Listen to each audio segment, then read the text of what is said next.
এখানে ওলটাকে টুকরো টুকরো করে কেটে নিয়েছি। এই ওল দিয়ে আজ খুব সুস্বাদু নিরামিষ একটি রান্না করব। তো চলুন দেখা যাক। এই ওলটাকে এখন জলের মধ্যে সেদ্ধ বসিয়ে দিচ্ছি।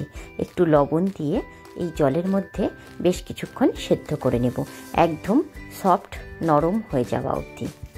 যারা ওল খেতে ভালোবাসে না তারাও দেখবেন এই ওলটা রান্না করে দিলে খুব তৃপ্তি করে আর সুস্বাদু বলে খেয়ে উঠবে। তো ওলটা প্রথমে আমার সেদ্ধ হয়ে গেছে, দেখুন একদম সফট হয়ে গেছে ওলটা। ঢাকনা দিয়ে ঢেকে রাখাতে প্রায় 5 মিনিট ঢেকে রেখেছিলাম, তাতেই খুব সুন্দর নরম সেদ্ধ হয়ে গেছে। এবার জলটা ছেঁকে নিচ্ছি। আবার এই সসপ্যানের মধ্যেই আমি এখানে 15-20টা সয়াবিন নিয়ে নিয়েছি, সেটাকে খুব সুন্দর করে সেদ্ধ করে নেব। সয়াবিনটাও সেদ্ধ হয়ে গেছে, এটাকেও একটা ছাঁকনির মধ্যে দিয়ে জলটাকে ঝরিয়ে নেব। এবার যে ওলটাকে নিয়ে নিয়েছি এটাকে হাতা দিয়ে খুব সুন্দর করে ম্যাশ করে নেব, একদম যেভাবে আমরা সফট করে আলু সেদ্ধ মাখি ঠিক সেইভাবে, একটু যাতে দানা না থেকে যায়। ওলটাকে এইভাবে হাতা দিয়ে ম্যাশ করে নিয়েছি। দেখুন খুব সুন্দরভাবে ওলটা কিন্তু ম্যাশ হয়ে গেছে। এবার মিক্সার গ্রাইন্ডারের জারে চলুন একটা প্রথমে মশলা বানিয়ে নিই। এখানে পোস্তকে আমি আধ ঘন্টা আগে একটু উষ্ণ গরম জলে ভিজিয়ে নিয়েছিলাম। এখানে 1 চামচ পোস্ত আছে, 7-8টা কাঁচা লঙ্কা আছে টুকরো করে নিয়েছি, 1 ইঞ্চি আদা আছে টুকরো করে নিয়েছি, সেটা দিয়ে দিলাম। আর দিয়ে দিচ্ছি একটা গোটা টমেটো, আর এখানে 2 টুকরো দারচিনি, 4টে ছোট এলাচ, 4টে লবঙ্গ সেটা আছে, সেটা দিয়ে দিলাম। এখানে ঘরে নারকেল কোড়া ছিল, তাই এখানে 2 চামচ নারকেল কোড়া অ্যাড করলাম। আপনারা যদি নারকেল কোড়া না থাকে সেটাকে স্কিপ করতে পারেন, তবে নারকেল কোড়া দিলে অনেক বেশি টেস্টি হয়। যেহেতু এটা নিরামিষ রান্না তাই একটু নারকেলের ব্যবহার করলে ভালোই হয়। তো এবার মশলাটাকে সাইড করে একটা বাটিতে ঢেলে নিলাম। এবার যে সয়াবিনটা সিদ্ধ করে নিয়েছি সেটাকে মিক্সার গ্রাইন্ডারের জারে দিয়ে অল্প পেস্ট করে নিলাম। খুব বেশি মিহি পেস্ট করার দরকার নেই, একটু জাস্ট মিক্সার গ্রাইন্ডারের জারে দিয়ে সামান্য একটু ঘুরিয়ে সফট করে নিলেই হলো। এবার যে মশলাটা রেডি করেছিলাম তার থেকে 2 চামচ মশলা এই ওল ম্যাশ করা তার মধ্যে অ্যাড করে দিলাম। এবার একে একে কিছু শুকনো মশলা অ্যাড করব। তার আগে এখানে বেসন দিয়ে দিচ্ছি। এখানে প্রায় 1/2 কাপের মতন বেসন আছে, আমি একটু ছাঁকনি দিয়ে চেলে ছেঁকে নিয়েছি, কারণ বর্ষাকালের বেসন অনেক সময় গুটি পাকিয়ে যায়, তাই গুটিগুলো যাতে না যায় তাই একটু ছাঁকনি দিয়ে ছেঁকে নিয়েছি।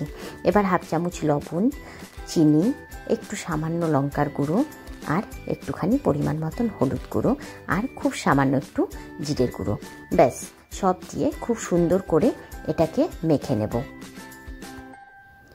আজ কি বানাচ্ছি বলুন তো?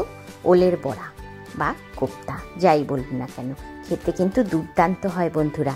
নিরামিষের দিনে একঘেয়েমি রান্না খেতে খেতে আমরা যখন বোর হয়ে যাই তখন এভাবে ওলের কোপ্তা বা ওলের বড়া বানিয়ে দেখবেন, ভীষণ সুস্বাদু লাগে। এবার ছোট ছোট শেপ করে এটাকে আমি বড়া আকারে বানিয়ে নিচ্ছি। দেখুন সবগুলোকে আমি এভাবে বড়া আকারে বানিয়ে নিয়েছি। এবার কড়াইয়ে তেল দিয়ে তেল গরম করে এগুলোকে সুন্দর করে প্রথমে ভেজে নিতে হবে। নিরামিষের দিনে আপনারা এখন তো বাজারে ওল পাওয়াই যাচ্ছে, এনে একদিন এভাবে রান্না করে খেয়ে দেখবেন ভীষণ সুস্বাদু লাগবে। আর সত্যি কথা বলতে কি, বাড়িতে যারা ওল পছন্দ করে না তাদের পাতেও না জানিয়ে দেবেন, দেখবেন কেউ বুঝতেই পারবে না এটা ওল দিয়ে বানিয়েছেন, এত টেস্টি হয়। কাঁচা কলার কোপ্তা বা বড়া তো খেয়েছেন, তার থেকেও অনেক বেশি সুস্বাদু হয় এই ওলের কোপ্তা বা ওলের বড়া। আপনারা বাড়িতে একবার ট্রাই করবেন, আমি হলপ করে বলছি সববার ভীষণ ভালো লাগবে। তো এভাবে আমি সবগুলো বড়াকে সুন্দর করে ভেজে নেব। নিরামিষের দিনে এই রান্নাটা আপনারা করে দেখবেন। আর আমার রেসিপিটা যদি ভালো লেগে থাকে অবশ্যই আমার চ্যানেলটিকে লাইক করে দেবেন, আর ফেসবুক থেকে দেখলে আমার পেজটিকে ফলো করে দেবেন। আর আমার চ্যানেলে যদি নতুন বন্ধু হয়ে থাকেন তবে অবশ্যই কিন্তু আমার চ্যানেলটিকে সাবস্ক্রাইব করে দেবেন। আপনাদের একটা সাবস্ক্রাইব আমাকে অনেক উপকৃত করবে, যা আপনাদের করা কোনো ব্যাপারই নয়, খুব সহজসাধ্য ব্যাপার, সেটা আমার কাছে অনেক অনেক বেশি উপকারী। তো যাই হোক, এভাবে কোপ্তাগুলোকে সব সুন্দর করে লাল লাল করে ভেজে নিচ্ছি। আর এটাকে কিন্তু একদম মিডিয়াম আঁচে দিয়ে আস্তে আস্তে ভাজতে হবে, তাহলে না ভেতর অবধি খুব সুন্দরভাবে ভাজা হবে। আর গ্যাসের আঁচ বাড়িয়ে দিয়ে ভাজলে ফটাফট উপরটা লালচে হয়ে যাবে আর ভেতরটা কাঁচা থেকে যাবে। তাই একটু ধৈর্য ধরে মিডিয়াম আঁচে আস্তে আস্তে ভাজবেন। আর বড়াটা ছেড়ে দেবার পর আপনারা বেশ কিছুক্ষণ ওয়েট করে তারপর বড়াটাকে উল্টাবেন। এবার বড়াগুলো ভাজা হতে থাক, এদিকে একটা মশলার পেস্টটাকে সুন্দর করে গুঁড়ো মশলা দিয়ে অ্যাড করে নিই। ওই যে মশলার পেস্টটা রেডি করেছিলাম তার মধ্যে পরিমাণ মতো একটু লবণ, একটু হলুদ গুঁড়ো, আর একটু জিরের গুঁড়ো, আর একটু কাশ্মীরি লাল লঙ্কার গুঁড়ো দিচ্ছি জাস্ট কালারের জন্য।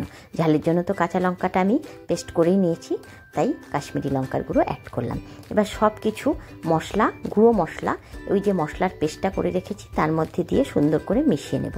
আর হ্যাঁ, পরিমাণ মতন একটু চিনি দিতে হবে, কারণ এই নিরামিষ রান্নাতে কিন্তু মিষ্টিটা মাস্ট। একটু চিনি না দিলে কিন্তু স্বাদটা পুরোপুরি উঠবে না, তাই একটু চিনি অবশ্যই ব্যবহার করবেন। দেখুন বড়াগুলো সব আমার ভাজা হয়ে গেছে। এবার এটাকে সাইড করে রেখে চলুন এবার গ্রেভিটা বানিয়ে নিই। ওই তেলের মধ্যেই ফোড়নে দিয়ে দিচ্ছি শুকনো লঙ্কা, 2 টুকরো দারচিনি, 2টো ছোটো এলাচ, তেজপাতা আর সাদা জিরে। ব্যাস, এবার সুন্দর করে ফোড়নটাকে প্রথমে ভাজা ভাজা করে নেব। ফোড়নটা যখন খুব সুন্দর ভাজা ভাজা হয়ে যাবে, সেন্ট বেরোবে, তখন এর মধ্যে টুকরো করে নেওয়া আলু অ্যাড করে দেব। এখানে আমি 2টো মিডিয়াম সাইজের আলুকে টুকরো করে নিয়েছি, সেটাকে দিয়ে খুব সুন্দর করে ভালো করে প্রথমে আলুটাকে ভেজে নিতে হবে। এখন এর আলুগুলো খুব শক্ত টাইপের হয়, তাই এটাকে ঢাকনা দিয়ে ঢেকে গ্যাসের আঁচ কমিয়ে আমি মিনিট 3-4 রেখে দেবো। তাতে সুন্দর ভাজাও হয়ে যাবে আর সফটও হয়ে যাবে আলুগুলো। 3-4 মিনিট ঢাকা দিয়ে রেখে দিয়েছিলাম। দেখুন আলুগুলোও ভাজা হয়ে গেছে আর আলুগুলো কিন্তু অনেকটা নরম হয়ে গেছে। কিন্তু আমি এই আলুর সাথেই একসাথে মশলা দিয়ে দিচ্ছি। আপনারা চাইলে আলুটা তুলে রেখে পরেই অ্যাড করতে পারেন, কিন্তু আমি আর করছি না, কারণ এখনকার আলুগুলো সহজে গলে না, যতই রান্না করুন না কেন। তাই এর মধ্যেই আমি ওই গুলিয়ে নেওয়া মশলাটা অ্যাড করে দিলাম।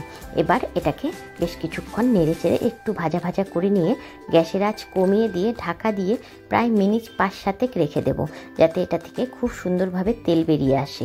মশলাটা না যত সুন্দর কষবে তত দেখবেন গ্রেভির স্বাদ বা ঝোলের স্বাদ ডাবল হয়ে যাবে।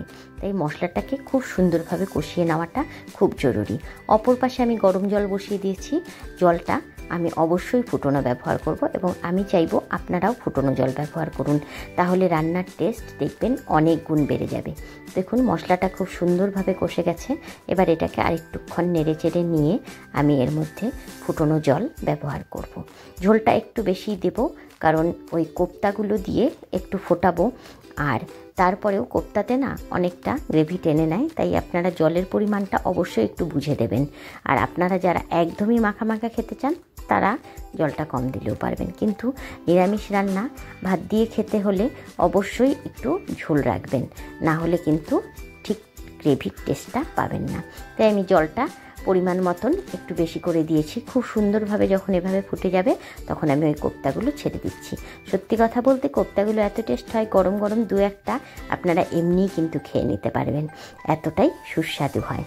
তো এবার দিয়ে আমি আবার মিনিট 5 ফোটাবো, তাহলে এই কোপ্তার পুরো টেস্টটা এই ঝোল বা গ্রেভি যাই বলুন না কেন তার মধ্যে উঠে যাবে, তাতে আরও বেশি ফ্লেভারফুল হবে এই গ্রেভিটা। তাই এটাকে দিয়ে কিন্তু মিনিট 5-7 ফোটাতে হবে, কারণ এটা কিন্তু ভেঙে যাওয়ার ভয় নেই ওই কাঁচা কলার কোপ্তার মতন, কারণ এটা ওল দিয়ে তৈরি হয়েছে, তাই অনেকটাই হার্ড আছে, অসুবিধে নেই। 5-7 মিনিট ভালো করে ফুটিয়ে নিয়ে তারপর নামানোর আগে একটুখানি ঘি দিয়ে আপনারা এটাকে নামিয়ে পরিবেশন করে দেখবেন বাড়ির সবাই খুব তৃপ্তি করে খাবে আর বলবে এটা কি দিয়ে বানিয়েছো, অসাধারণ লাগবে খেতে। তো বন্ধুরা, রেসিপিটি ভালো লাগলে অবশ্যই আমার চ্যানেলটিকে সাবস্ক্রাইব করবে, পাশে থাকবে, আর বন্ধুদের সাথে প্রচুর শেয়ার করবে, কারণ নিরামিষের দিনে প্রায়ই সবাই হিমশিম খায় রান্নাঘরে গিয়ে, মহিলারা যে কি রান্না করবে বুঝে পায় না, আর সবাই একটু চায় নিত্য নতুন খেতে। তাই আমি চাইবো এই ওলের দিনে সবাই এই নিরামিষ ওলের কোপ্তা রেসিপিটা একবার ট্রাই করুক, সবার ভীষণ পছন্দের হবে। তো আজ এই অবধি, দেখা হবে আবার নেক্সট ভিডিওতে। টাটা বন্ধুরা, বাই বাই।